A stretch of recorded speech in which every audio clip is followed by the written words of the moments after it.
રાજ્યમાં 72 આઈએએસ અધિકારીઓની બદલી કરાઈ છે। જામનગર કમિશનર ડીએન મોદીની બદલી કરવામાં આવી। ડીએન મોદીને ગાંધીનગર વિકાસ કમિશનર તરીકે બદલી કરાઈ।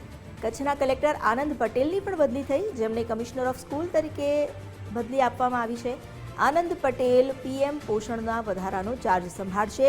અમદાવાદ કલેક્ટર સુજીત કુમારની બદલી કરીને તેમને કમિશનર ઓફ સ્ટેટ ટેક્સ તરીકે મૂકવામાં આવ્યા છે। અજય પ્રકાશની એમડી એનર્જી ટ્રાન્સમિશનમાં બદલી કરવામાં આવી। ભરૂચ કલેક્ટર ગૌરાંગ મકવાણાની પણ બદલી કરીને તેમને ગેડામાં નિયામક તરીકે મુકાયા। ગૌરાંગ મકવાણાને 2 વધારાના ચાર્જ સોંપવામાં આવ્યા છે। Gaurang Makwana MD GPCL, MD યુજીવીસીએલનો ચાર્જ પણ સંભાળશે। પ્રભવ જોશીની ટુરિઝમ કોર્પોરેશનમાં બદલી કરવામાં આવી છે। પ્રભવ જોશીને જૂનાગઢ કમિશનર તરીકે મૂકવામાં આવ્યા। ગાંધીનગર કમિશનર જેએન વાઘેલાની પણ બદલી કરાઈ, તેમને કલેક્ટર ગીર સોમનાથ તરીકે મુકાયા છે। જેએસ પ્રજાપતિને ગાંધીનગર મ્યુનિસિપલ કમિશનર તરીકે બદલી કરવામાં આવી। તેજસ પરમારની સુરત કલેક્ટર તરીકે બદલી થઈ। ભવ્ય વર્માની અમદાવાદ કલેક્ટર તરીકે બદલી કરવામાં આવી।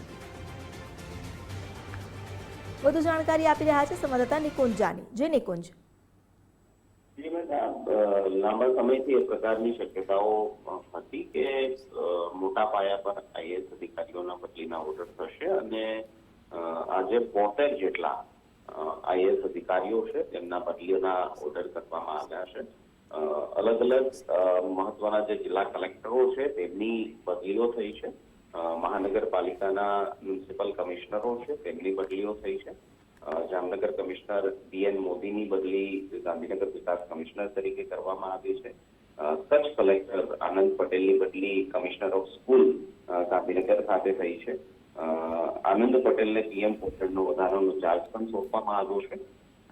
અમદાવાદ કલેક્ટર સુજીત કુમારની પણ બદલી કરવામાં આવી છે, તેમને કમિશનર ઓફ સ્ટેટ ટેક્સની અંદર આવ્યા છે।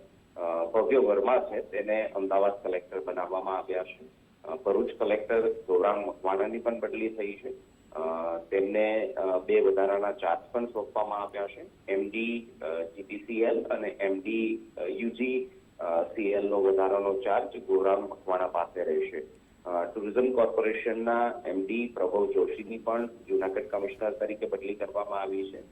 ગાંધીનગર કમિશનર જેએન વાઘેલાની ગીર સોમનાથ કલેક્ટર તરીકે બદલી થઈ છે, જ્યારે વાવ થરાદ કલેક્ટર જેએસ પ્રજાપતિને ગાંધીનગર મ્યુનિસિપલ કમિશનર તરીકે તેમને જવાબદારી સોંપવામાં આવી છે। તેજસ પરમારની સુરત કલેક્ટર તરીકે બદલી કરવામાં આવી છે। તો અલગ અલગ 72 જેટલા આઈએએસ અધિકારીઓ છે જેની મોટા પાયા પર બદલીના ઓર્ડર આજે કરવામાં આવ્યા છે। જી, આભાર આપનો જાણકારી આપવા માટે।